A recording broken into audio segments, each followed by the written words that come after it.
Bonjour à tous, bonjour à toutes. Il existe dans la vie de Sinopia des temps forts, presque des rituels qui rythment nos réflexions, qui marquent aussi un ancrage dans des fondamentaux, dans des valeurs. L'année dernière, nous nous étions interrogés sur le rôle des territoires. Mais la transition économique peut-elle, à l'inverse, fabriquer de la cohésion ? Donc, première table ronde. Bonjour à vous. On va parler ensemble de la transition et des impacts sociaux. Pour en parler, Franck de Saint-Ignon, président de la Fondation des Possibles et DRH mondial de Kiabi.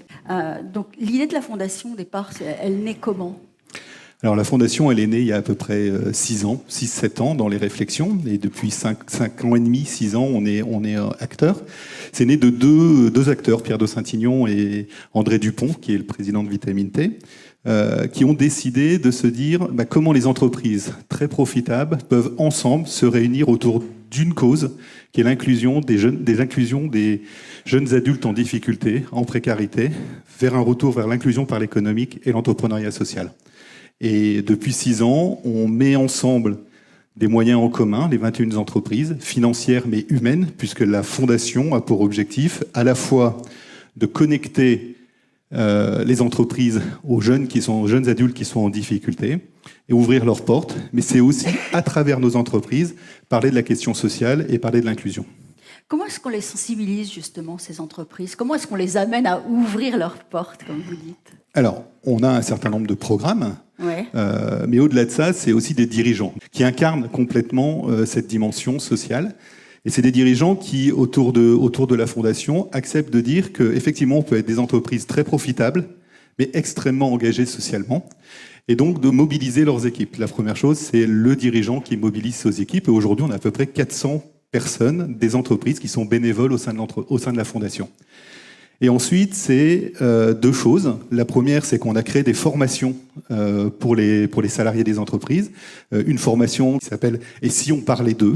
justement pour parler de ces jeunes adultes en difficulté au sein de nos entreprises, pour casser des mythes, casser des codes et donner envie aux collaborateurs de s'engager.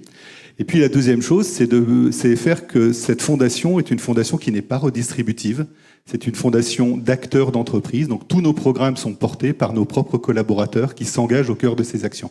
Moi, si je pouvais partager en tout cas ce que moi je vis au sein de l'entreprise et ce que l'on met en œuvre justement pour éviter une rupture à un moment donné de carrière qui est cette approche de la seniorité.